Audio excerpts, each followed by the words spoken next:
and constituency officers. It is completely unacceptable that torrents of abuse and threats are directed at public figures. People being abused for their views, their work, or simply who they are will never be allowed to become the new normal. Each gruesome threat is a reminder that there is a dark, unpleasant underbelly of our society, that there is a small minority who bully and demean for entertainment and out of malice. We must make clear at every opportunity that this sort of behaviour is not acceptable and that it is the responsibility of everyone to call it out and to work together to protect our democracy and to ensure that we retain a healthy public debate on the issues that matter to us. Harassment and abuse are problems which reach beyond political divides, beyond organisational boundaries and beyond the public sector, and the recommendations by the Committee on Standards in Public Life reflect that. One of the key recommendations is for public leaders to call out and condemn this behaviour where it occurs. And my statement here today demonstrates this government's commitment to do just that. I commend this statement to the House. Diane Abbott. Does the Home Secretary agree that vigorous debate and insults have been a feature of political life in this country for centuries? It was a distinguished Conservative politician, Benjamin Disraeli, who described the smile of his opponent, Robert Peel, as resembling the silver fittings on a coffin. But does she also agree that the abuse and harassment of recent years is qualitatively different? It is partly the sheer volume, which is facilitated by social media.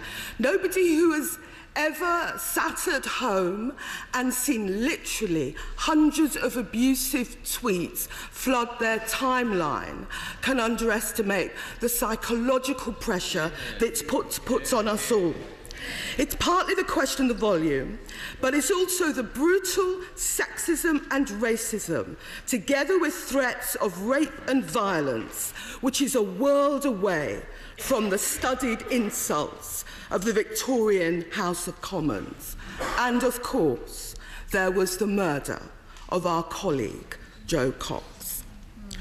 The Home Secretary will be aware that I have some knowledge of these matters, as fully 45% of abuse on Twitter in the run-up to the last general election was directed at me.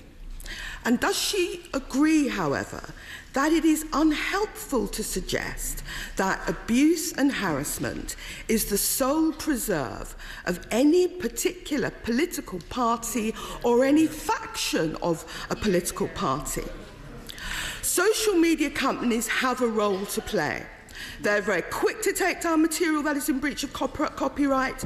They need to be made to react as quickly to offensive material and material that incites hatred or even violence. If necessary, a system of punitive fines should be put in place. But mainstream media also has a role to play. When politicians get death threats as a result of how they vote in this House, that is not the primary responsibility of social media companies.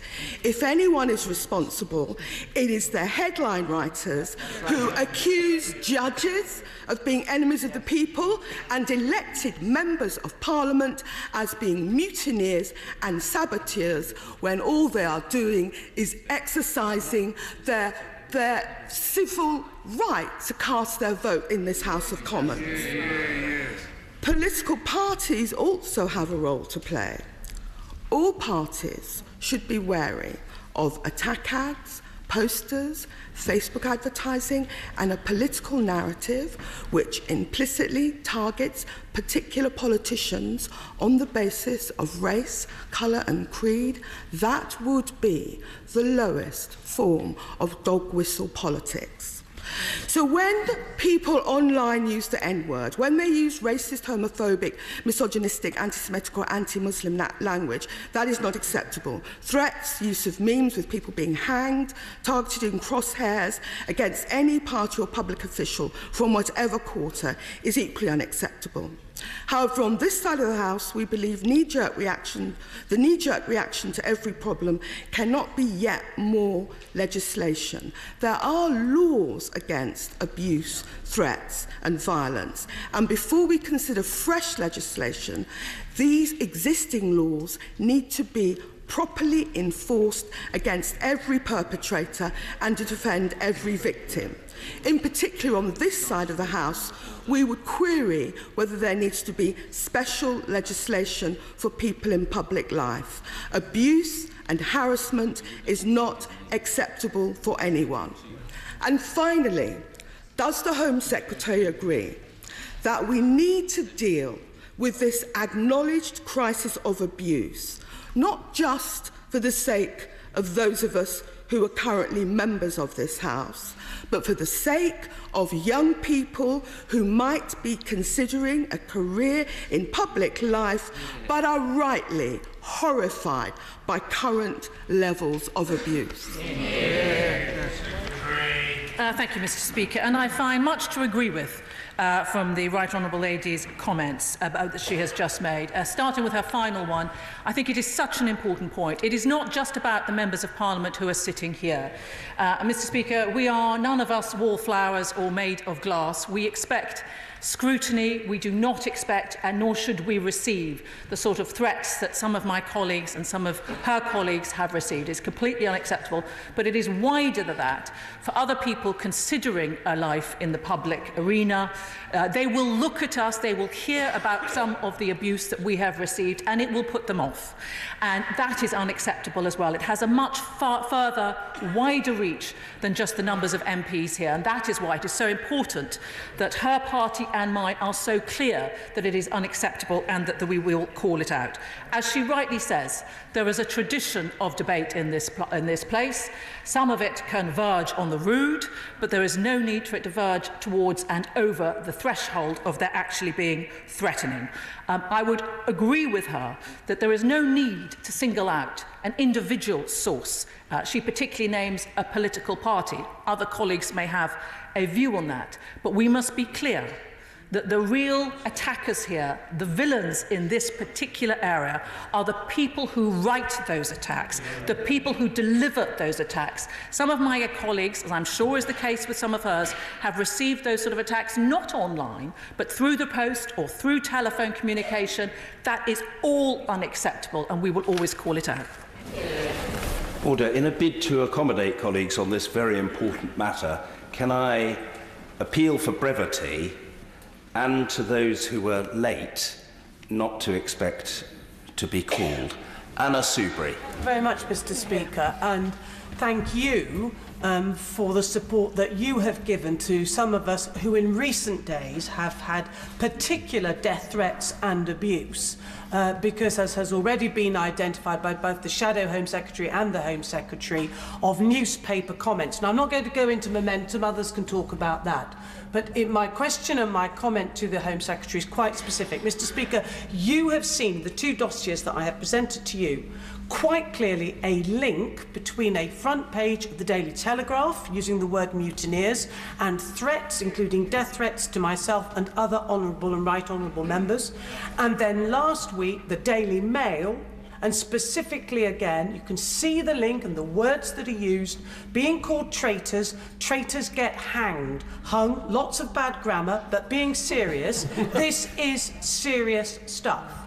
And congratulate the Home Secretary, commend her statement. She says we've got to call it out, and she's right. And that means we have to call out, and I'm an old journalist as well as an old barrister, I believe in the freedom of the press. But everybody has a responsibility, Mr. Speaker, not to incite abuse and death threats. Would the Home Secretary help us with any thoughts and plans that she might have as to how we get a more responsible press that understands its role in doing the right thing and its public duty by everybody? My right honourable friend speaks with such clarity and her personal experience, and she has shared with me some of the copies of the threats that she received, and they are truly appalling. And I would like to modestly pay tribute to her strength of character and ability to stand up and to continue to fight her case, which I have enormous respect for. I think that given that everybody knows the level of abuse that is taking place to MPs and wider in public life, I think that everybody should consider very carefully the language that they use so that it doesn't incite the sort of activity of which we've seen too much and of which there is such a high cost, not only to the individuals involved, but also, as has been stated earlier, to the enthusiasm of other people to join us in public life. We need to think very carefully about the type of language that is used in order not to give succour to the type of violence that can follow. Joanna Cherry. Thank you, Mr. Speaker. On behalf of the Scottish National Party, I welcome this report on intimidation in public life, which is timely. The report highlights how minority religious groups and ethnic groups, women and LGBT women, experience the highest levels of abuse. And research published by Amnesty International recently found that in the period 1st January to 8th June, female members of this Parliament from all parties were sent more than 25,000 abusive messages on Twitter. Now, as has been said, the Right Honourable Member for Hackney received by far the greatest share of that abuse, and I would like to pay tribute to her for the courage she displays in continuing in the face of it. Mr. Speaker, researchers had to set her results to one side in order to provide analysis on the abuse the rest of us were receiving. Now, the research revealed, Mr. Speaker, that I was the second most abused female MP in this House during that period, and I can tell the House that the daily diet of sexist, homophobic and anti-Catholic abuse I receive on Twitter not only wears me down, but it also has a serious effect on my family and my loved ones. I have no doubt that this abuse that we all receive is designed to intimidate us and prevent us from speaking out. And we saw that at its zenith last week, when people who had dared to vote in line with their conscience were attacked, and I pay tribute to the Right Honourable Member for Broxtowe for calling out some newspapers in this respect. Mr. Speaker, it's an attack on democracy, and I would like the Home Secretary to confirm that not only will she consider the terms of this report carefully, but she will take action. Deadlines for action on some of the recommendations are set out in the report, and I wonder whether she will set up some sort of monitoring process to tell us whether the government is acting on which recommendations and to track the government's actions. There's also a real issue about discrimination against women and discouraging young women, women of colour, women of religious or ethnic minorities, LGBTI women and women with disabilities from entering politics. Will the Home Secretary reassure me that action will be taken to make sure that these young women are not put off entering this House or indeed any of the other parliaments in these islands? Well, I thank the Honourable Member for Edinburgh South Wales for her constructive comments, and I would say to her that she herself, by being here and by making those points for standing up against the harassment, is a great example which I hope will inspire other women to follow as well. It is so important for other women to have those sort of role models who have the courage of their convictions to stand up and oppose the abuse and say how they will attack it. From our point of view, of course, we've just received the publication. We will look carefully at the recommendations, which are varied. I share some concerns, as the Right Honourable Lady for Hackney South has raised, in terms of whether additional legislation is required for people in public life, sharing her view that people in public life should not necessarily have an additional coverage because all abuse is unwelcome. But we don't rule it out yet, but I would welcome an early conversation with the opposition party to perhaps discuss it, and with the Honourable Lady as well. And she makes such an important point too, that in a bid to increase the diversity in this House, we have an extra duty to combat this abuse.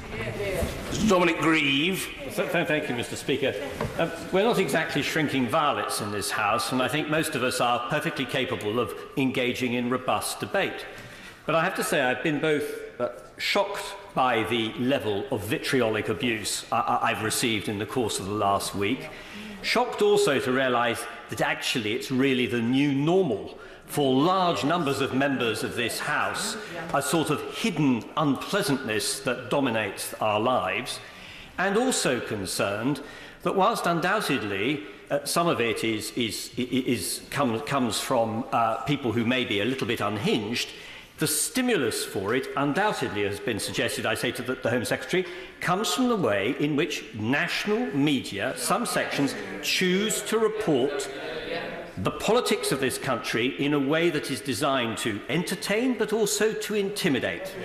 And it's all the more remarkable because in the case of one national newspaper, the Daily Mail, when about a year ago I criticised them for their coverage of their attack on the judiciary over Article 50, their response was to threaten to sue me for libel.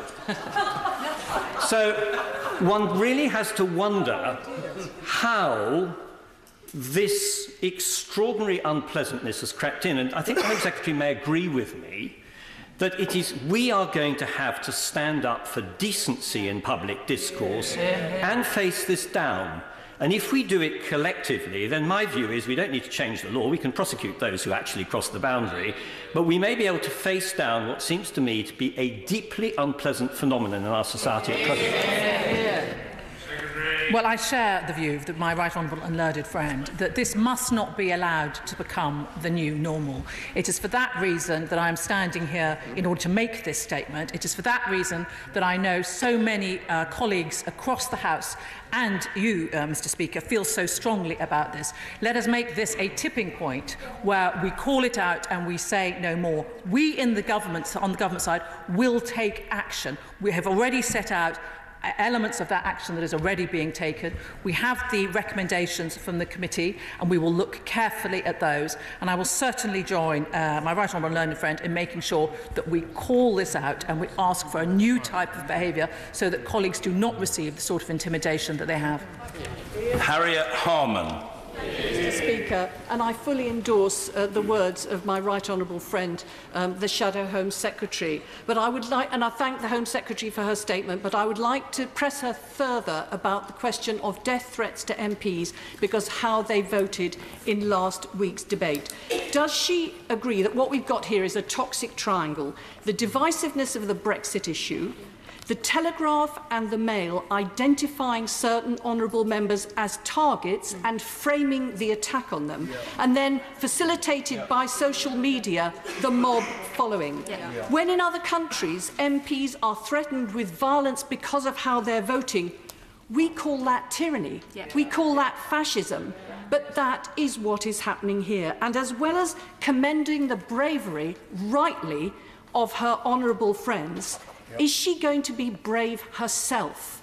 Is she going to call in the editors of the Mail and the Telegraph? We have more contentious votes ahead of us. And there are people out there who are vulnerable to being incited to violence. It was barely 18 months ago that our colleague Jo Cox was killed. The safety of MPs is at stake here. And so too is our democracy. Well, the right honourable lady makes a passionate case for the difficulties and the challenges and the very real threats that all MPs find themselves in now. Let us be clear that the real criminals here are the people who are instigating these threats and attacks. And everybody should be clear that anything that is illegal offline is illegal online. So anybody in receipt of any sort of threat like that should go to the police so that action is taken. From our point of view, what we have done as government is make sure that the police have the resources in order to address that. We've invested through the Police Transformation Fund in new digital advice so they know how to record for evidence the type of accusation and attack that can come online to members, so that there is going to be a proper trail for prosecution. I believe that the clear enemy here are the attackers, and they are the area that we should focus our policy on. Nicky Morgan. Thank you very much indeed, Mr. Speaker. Let's be very clear about what is happening here. Wherever the abuse comes from, it is an absolute deliberate action to remove certain voices that these people do not agree with from the public space. Now, I applaud all the comments that have been made so far, and particularly the comments from my right honourable friend, the member from Beaconsfield, who called on all of us to act collectively. And so would the Home Secretary agree with me that it's not enough just to say that this is appalling. We have all got to think about every word that we use. We're all used to robust political debate, but in the way that we manage ourselves and our teams, the way that departments are managed, the way the front benches are managed, the way that leaders of parties allow their campaigners to operate, what they allow them to put on social media, the way they conduct their campaigns, all of that contributes to how people see our politics and our democracy, and it will put good people off going into public life if the members in this House, as at today, do not call it out every time they see unacceptable abuse unfolding online or in the press. Hear, hear. I do agree with my right honourable friend that she follows the question from my right honourable learned friend for Beaconsfield, that we must call this out. We must not allow it to become the new normal. She makes a particular point about the last 10 days or so, where I know that several colleagues have received a particularly nasty large number of threats and attacks. But I would also point out to her that a number of colleagues have had that sort of level of intimidation and threat for a much longer period. And I know of several MPs who have approached me, or I have heard about because they've approached their own chief of police to report threats and requested additional security. It's not only for them, but sometimes for their staff. This hasn't happened in the past few weeks. It has happened over a year, sometimes 2 years ago. And we need to make sure that we don't just accept that this is the life of an MP. It is not acceptable. Now is the time for us to call it out and to together make sure we make those changes. Yvette Cooper. Speaker, we all believe in passion in politics and in disagreement and argument, but when that passion turns to poison, it can undermine democracy itself. And I welcome the Home Secretary's statement and strongly support the strength and the words of the Shadow Home Secretary as well.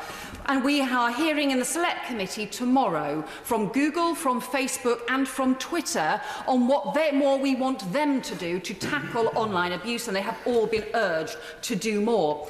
But I must press the Home Secretary again on this issue that she has heard from all sides of the House about the need to also challenge national newspapers if they do things which also incite death threats or also have an impact on the quality of our debate. The Committee on Standards in Public Life, its official report, called on all of us to show leadership and to condemn individual cases. I asked the Prime Minister to take the opportunity to say that the Mail was wrong to call people treacherous. Can I please ask her to also show some leadership and to do so when the Prime Minister did not take that opportunity earlier?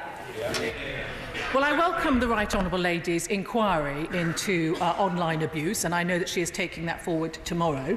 I would say that I also welcome the statement that Twitter have made just today about taking down a number of particularly hateful accounts, which shows that there is action taking place. Also that Google have announced that they will be publishing transparency reports. At least we are seeing action taking place in an area which I know has caused such harm and concern to so many of us. I repeat that the real issue, I believe, here are the attackers who are the people who are launching potentially their hate and their abuse. The area that this covers in terms of media is not just national newspapers, it is internet companies, it is commentators, it is television, and what I would hope and expect is that the level of discourse taking place here today and further in the response to the committee's replies will start to engage them in a way that they will notice too, that the language that they use needs to reflect the fact that we are now in an era where MPs are beginning to talk about hate threats, threats of violence as the new normal, and that is what we need their assistance stepping down from. Antoinette Sandbach. Thank you, Mr. Speaker. Like many of my colleagues last week, I was subjected to hundreds and hundreds of emails, many of which were abusive. However, they were not helped by members of this House calling for deselections. And there is a clear link between particular parts of particular political parties linking abuse and deselection. Will the Home Secretary condemn that linkage and make sure that we work across this House to ensure that members that are democratically elected by their constituents are entitled to stand here, to speak for them, and to vote in accordance with their conscience without those types of threat hanging over them. My honourable friend is an exceptional Member of Parliament, always speaking out not just on behalf of her constituents, as she does so regularly, but also on behalf of what she believes in. And I absolutely believe, as I believe most colleagues in this House do, that that is exactly the sort of Member of Parliament that we should have here. Those are the sort of Members of Parliament that enhance our democracy. So she has my entire support. Stephen Doughty. Thank you, Mr. Speaker. I'm sorry to say that I too have had the threats. I've had a fake bomb sent to my office. I've had the homophobia. I've had the threats of hanging. The threat this week that we should all be shot, all traitors should be shot. And quite frankly, Mr. Speaker, there is, and we have to accept this, a plague on all our houses when it comes to the way that some parts of the fringes of our political parties operate. I am sick and tired of some of the abuse that individuals receive within my own party. I had an individual saying that hanging was too good for me, a party member. I was sick and tired of the abuse in the Scottish referendum where I was told I was a dirty traitor to the Celts. And then when we see the sorts of abuse that members on the opposite side have received from certain newspapers and from elements in their own party, we simply have to stand up and say this is not acceptable. But social media has a massive part in this. The Home Secretary has referred to the actions of Twitter today, which I welcome, banning Britain First and banning the two individuals who made those tweets that the President of the United States retweeted. Will she now speak to those organisations and tell them they need to get their house in order? They had 3 weeks to do this and they didn't do it till today. They need to sort themselves out. Well, the honourable gentleman raises such an important point, and it's tragic to hear about the attacks that he's had. So I'm pleased that he's had the opportunity to put those on the record, and I hope that we will start to turn that round. But I wholly agree with him. We need to see more action from the CSPs. As I've said before, I'm delighted that the Home Affairs Select Committee is playing its part, and we will certainly, in government, play our part in making sure that they do more, they act faster, they go further in order to protect everybody. Sir Hugo Swire. Mr. Speaker, may I add my congratulations to Noble Lord Bude for presiding over a typically balanced and well-researched piece of work. When I asked my right honourable friend's ministerial colleague, the honourable member for Truro and Falmouth, some time ago, what the figures were on successful hate crime prosecutions, she said at the time she didn't have those figures to hand. So whilst I very much welcome the tone of my right honourable friend's statement today about the Crown Prosecution Service looking again at their guidelines and there being more funding for police forces and local forces to investigate particularly digital crimes, can she actually reassure me that both the CPS and police forces nationally and locally are going to take this more seriously, and we are going to see some successful prosecutions to warn off others who would follow in their wake? Of course, my right honourable friend raises such an important point, is that, part of addressing the hate on the social media is about preventing, but we also need to make sure that we get convictions and that we pursue people. I'm pleased to say that the CPS prosecutions are 68% up on online hate crime in the past 3 years, and that we are ensuring that we have a programme of work in place to improve the police force's digital capability. So I hope you will feel that we are addressing this, but there is obviously more to do. Chukaramuna. Mr. Speaker, I believe something very dangerous is going on in our country, and as the Honourable Lady said, it has been perpetrated, unfortunately, by some members of this House, certainly by members of other bodies, and definitely by elements of our media. And Mr. Speaker, what they do is they infer to varying degrees that if Brexit, and there undoubtedly is a link to that issue, is not delivered in certain terms, there will be violence. So, for example, the leading UKIP MEP Nigel Farage said earlier this year at a dinner that if Brexit is not delivered to his satisfaction, he will be forced to don khaki and pick up a rifle.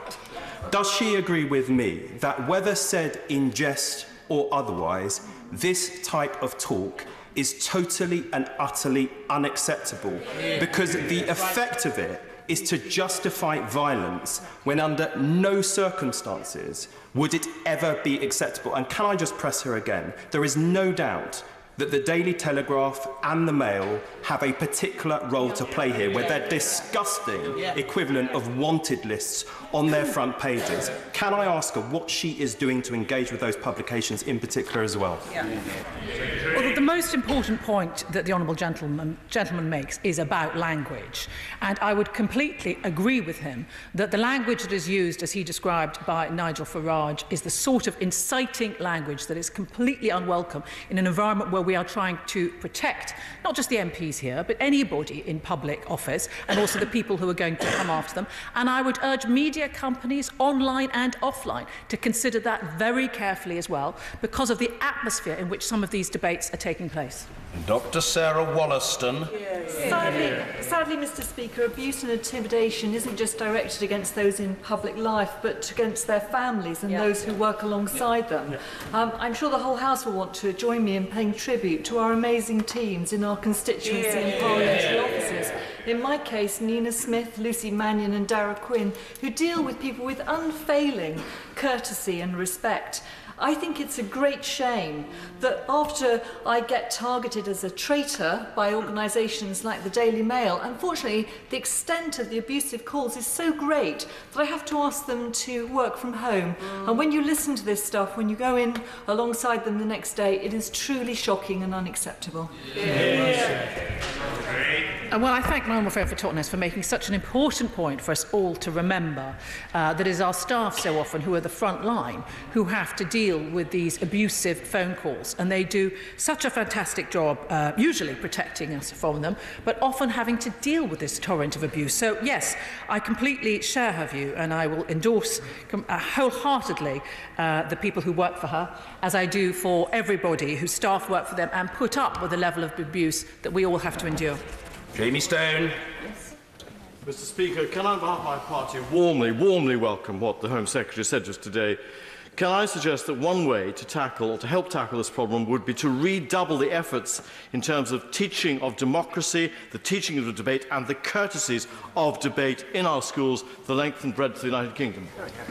Secretary. Well, I think it's a very interesting point that the coarsening of debate within the political environment has led, I believe, to the acceleration of this, and it's something that I will certainly pass on to the Department of Education.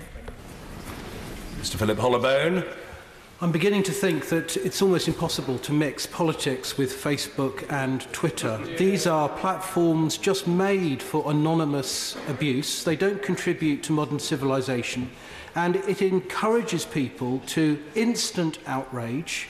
They have to react immediately without having any kind of pause for reflective thought, and it's just an automatic direction towards abusing somebody rather than debating, discussing, and importantly, listening, because these are platforms for transmission, not for the receipt of ideas. And to my mind, it doesn't enhance our democracy in any way at all, at a national level, but also importantly, local councillors at a local level.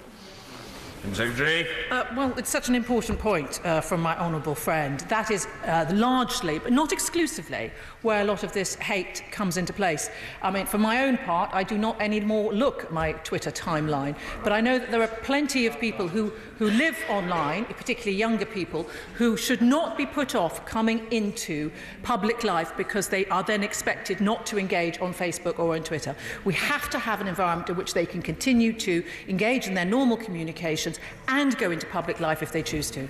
Catherine West. Thank you, Mr. Speaker. Will the Home Secretary agree with me in condemning the behaviour in my constituency this weekend of an individual who was attending the William Hill Darts Championship and got dressed up as the Shadow Home Secretary and then put that onto Twitter and then began insults and racist and demeaning language? And is she pleased, along with me, that the venue in my constituency was able to eject the individual, that we do have robust approaches to dealing with this, but would she condemn it and perhaps look again at anything more we can do around licensing to ensure that at sporting events, in entertainment venues, we're doing all we can to clamp down on racism or disgusting and demeaning behaviour to those in public life? Secretary. I wholeheartedly condemn it, and it sounds like it was dealt with appropriately. So I commend the officers who were engaged, who were able to deliver on that. And if she feels there is anything in addition that we should be doing, I would welcome an early appointment with her so she can tell me what there is, and I would urge her to have a look at the recent report from Lord Bew and see whether she thinks there is anything else that should be added to it. Alex Shelbrook.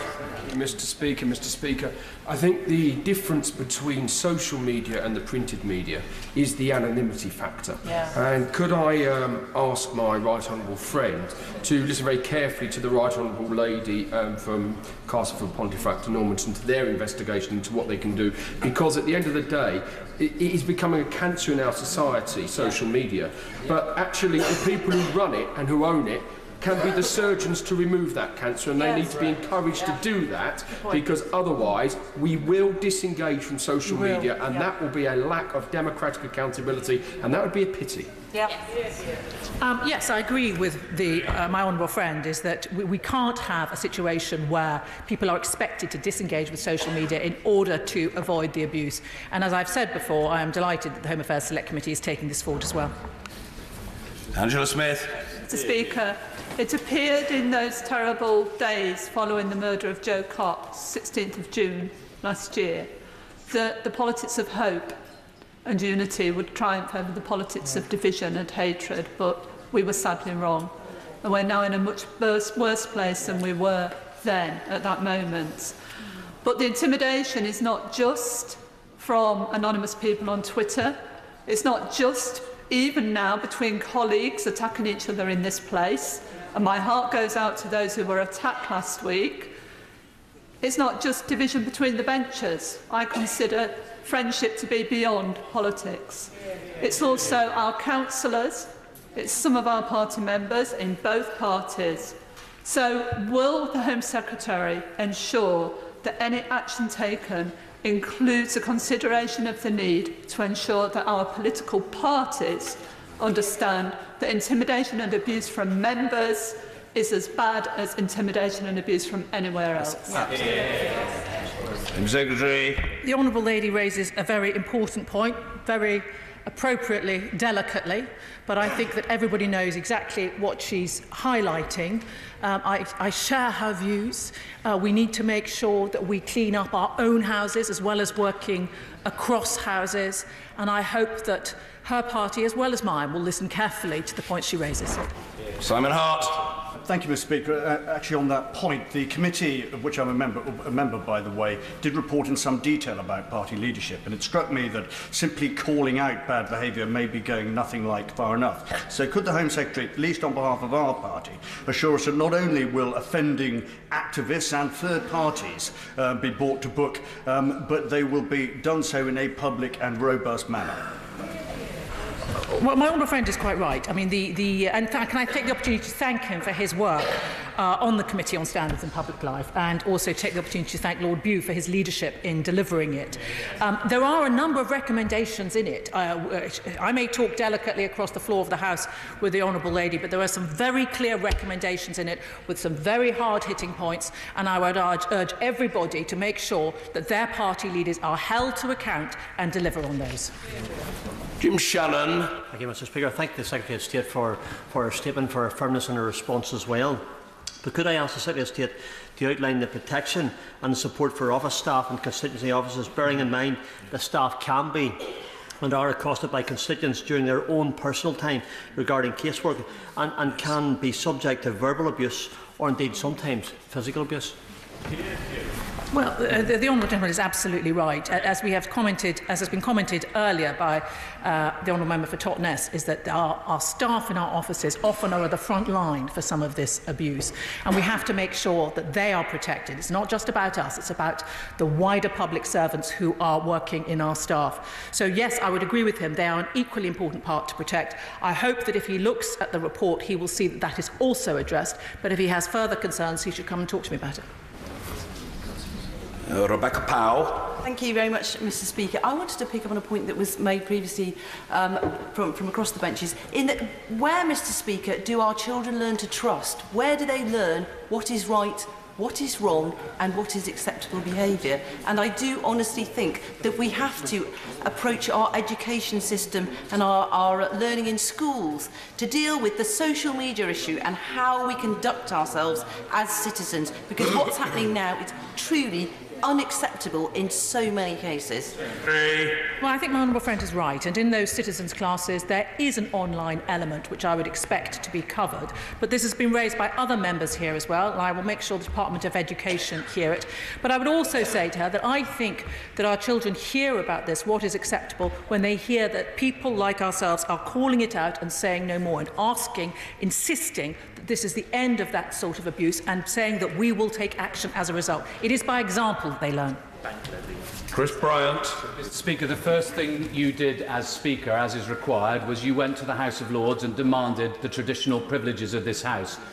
Top of that list is freedom of speech, that we should be able to speak our mind without fear or favour, and for that matter, vote without fear or favour. And the truth of the matter is that what we've seen over this last week is a deliberate attempt to humiliate, to bully, to intimidate, to prevent people from doing what is their democratic right. And we will not be a parliament. We will not be a free parliament if we continue to allow this to go on.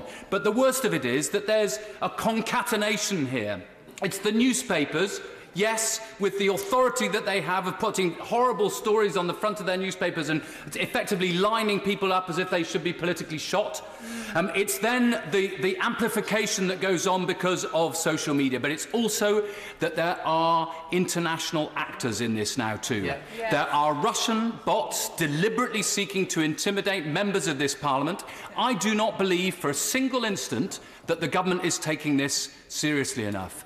Until we see real action, until I know that at the beginning of my time in Parliament, I might get one death threat a year. It's now one death threat a week. It's several a month. Until I know that one day a police officer will ring me back and actually say we've done something about it, that person's going to prison, I honestly won't believe that the government really knows what's going on out there. Well, let us make that change ourselves. Let us make sure that our voice is heard clearly and loudly and effectively. Let us say that this is the point at which we will make those changes. We have made it clear that those sort of activities, like the ones he's describing, are illegal online as they are offline. And I would expect those to be reported. We are seeing prosecutions from the CPS. We are seeing the police taking it seriously, being much better trained on the element of digital evidence. And I would expect that to start to make a difference.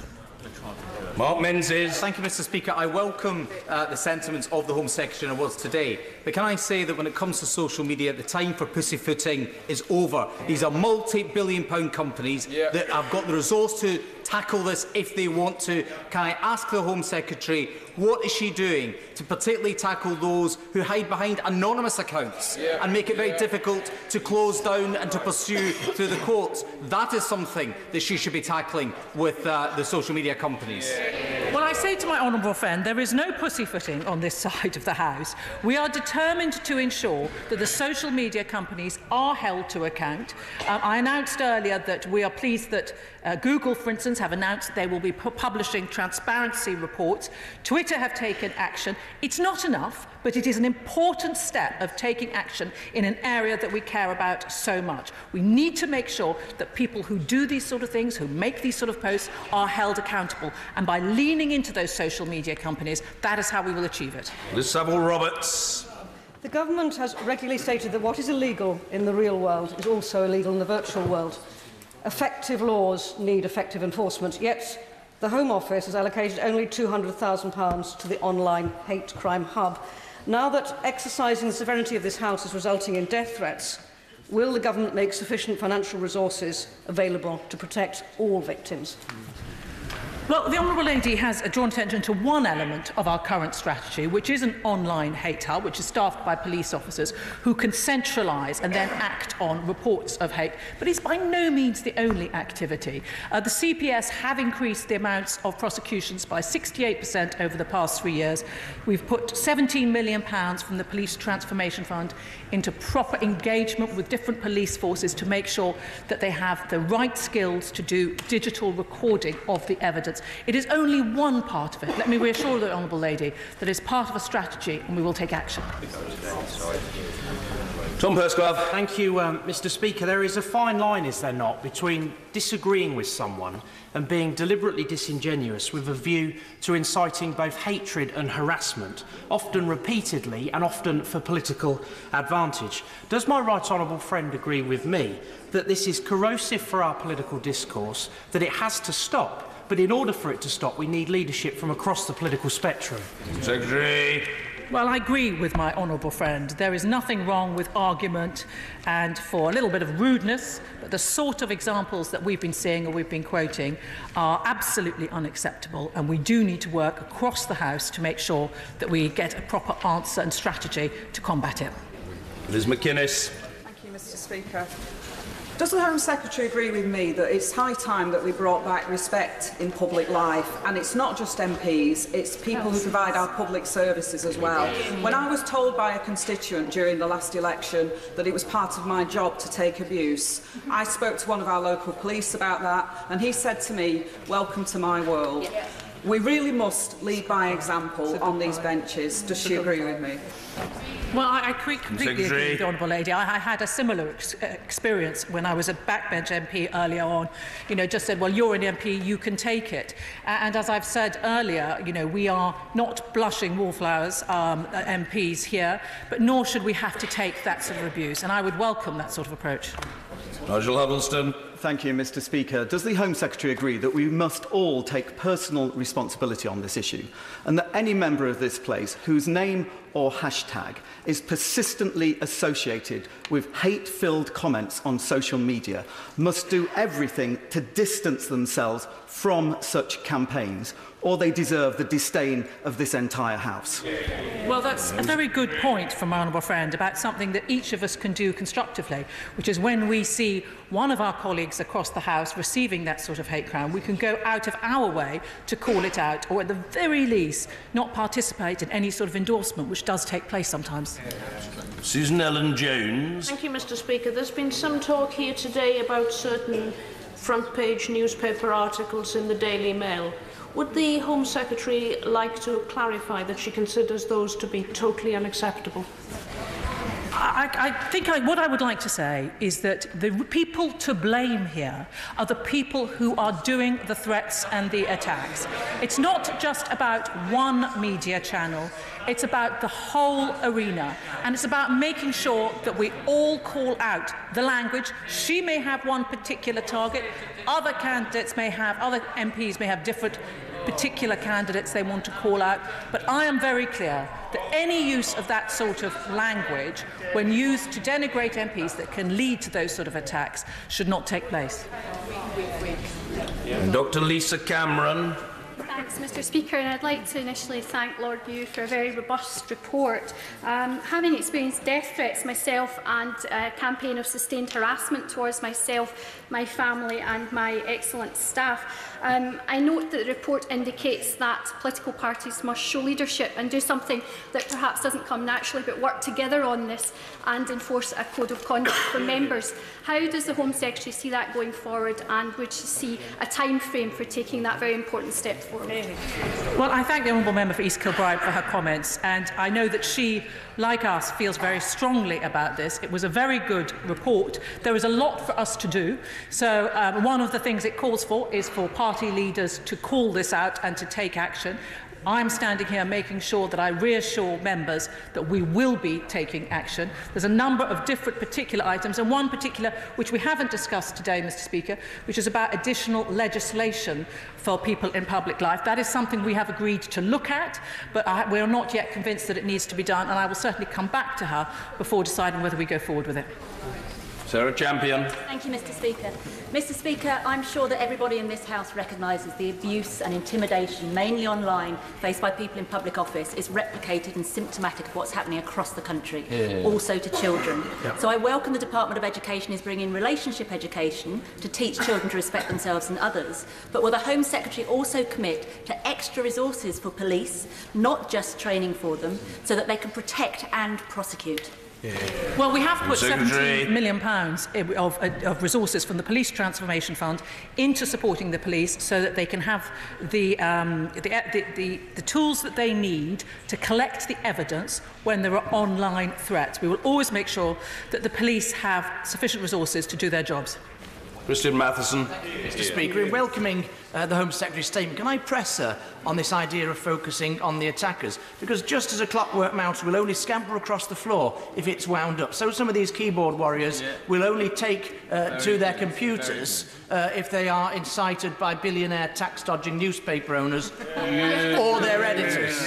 Does the Home Secretary accept that there is an element of incitement in some of the shocking newspapers' headlines that we've seen, and that that incitement corrodes the quality of our democracy? Secretary. The honourable gentleman refers to the language particularly used, and the point I have made in my statement and in answer to questions is that we should all, and media companies too, consider very carefully the sort of language that is being used in our debates. But I would also ask him to consider very carefully some of the language used by the shadow front bench about some of my fellow MPs on this side. We have to be very careful about the type of language that is used, not just by media companies, but by other individuals in this House. Ian Paisley. Thank you, Mr. Speaker. I welcome the comments immediately before me made by the Home Secretary about language. Mr. Speaker, it was not social media that made or carried or celebrated a massive banner at the Gay Pride celebrations in Trafalgar Square this summer proclaiming the words F-U-C-K, the Democratic Unionist Party. It was not social media that did that. It was an identifiable individual who was reported to CPS and to the Metropolitan Police, whom I could name but I will not. The fact of the matter is that in the report that has been referred to, referred by the Home Secretary tonight, it claims that we are persuaded that the CPS guidelines are reasonable and proportionate. The fact of the matter is that if such a banner was carried in any other jurisdiction of the United Kingdom, that person would have met the test and would have been prosecuted and probably fined. I would hope that the Secretary of State will look at legislative change, will lower the threshold so as that these crimes can be properly dealt with by the police and by the CPS, and that the Home Secretary will look at changing the tariff that if a public representative is attacked verbally or abused physically, then there will be an additional tariff on that person's sentence. Secretary. Well, Mr. Speaker, I'm not familiar with the individual case that the honourable gentleman has raised, but if he'd like to write to me about it, I will certainly take a look at his recommendation. And it's interesting to hear his view about the additional legislation required. No doubt we will be looking at that when we consider the committee's responses. Chris Elmore. Speaker, you'll be aware that I joined this House in May 2016 as a by-election candidate. Before the election, there was newspaper articles saying that I did not live in the address of which I did, despite the Labour Party offering proof without doubt that I lived in my home address. They ran articles saying I didn't live there. After my election, I received countless numbers of tweets saying that they were looking through my lounge windows, looking at what my furniture and which way it was laid out.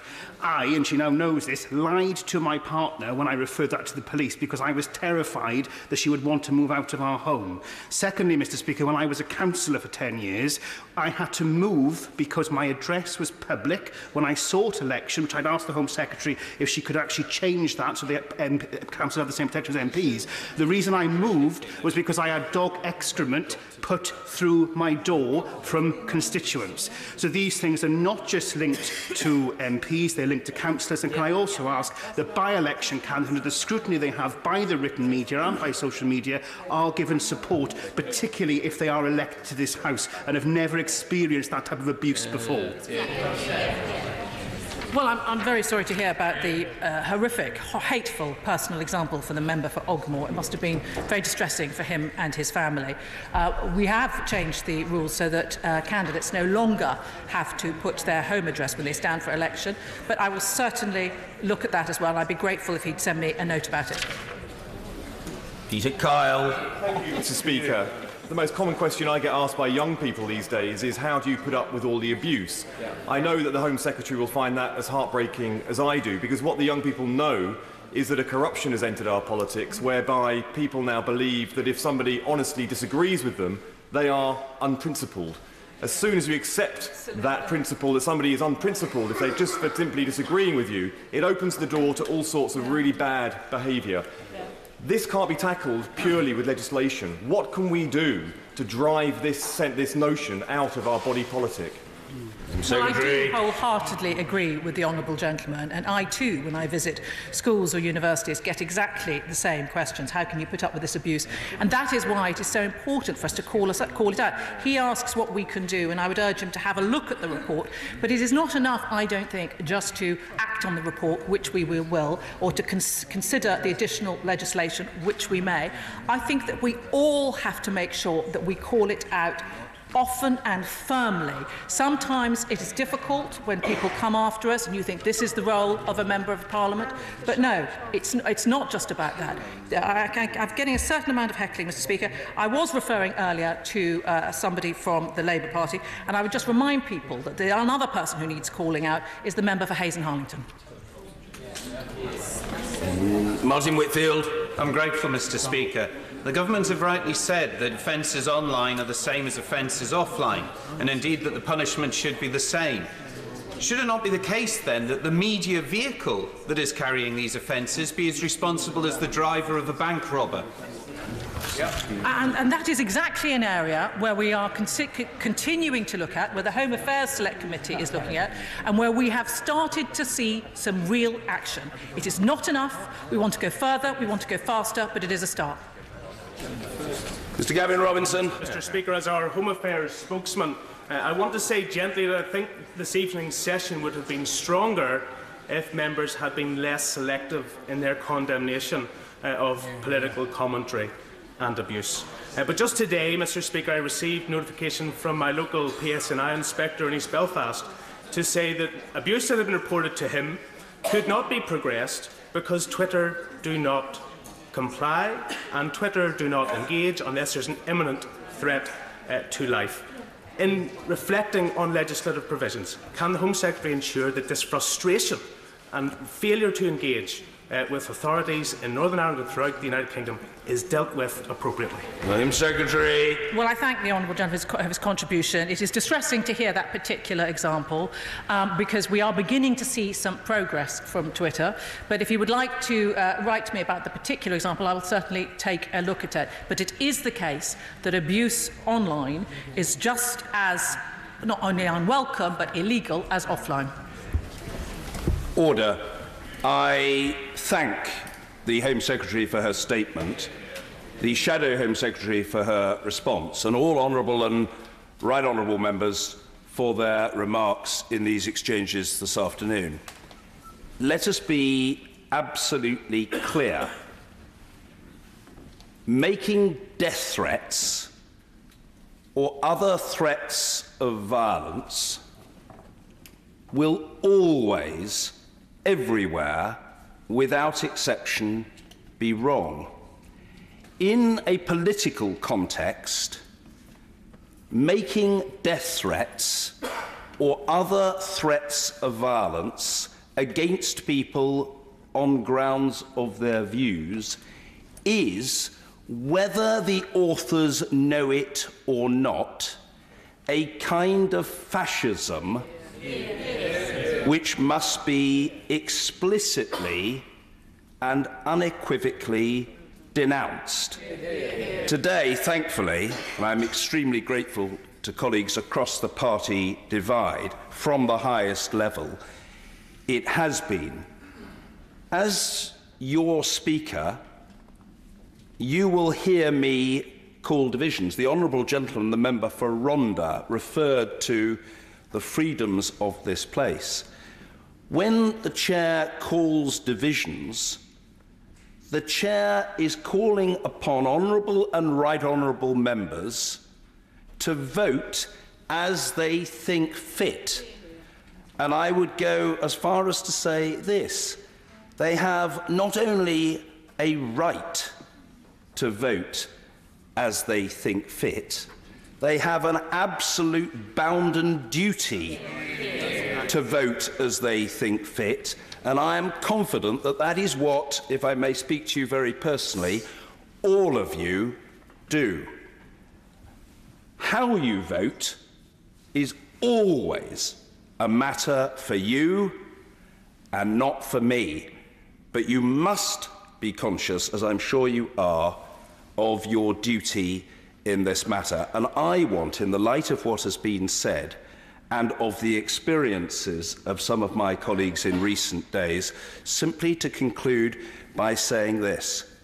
In voting as you think fit on any political issue, you as members of Parliament are never mutineers, you are never traitors, you are never malcontents, you are never enemies of the people.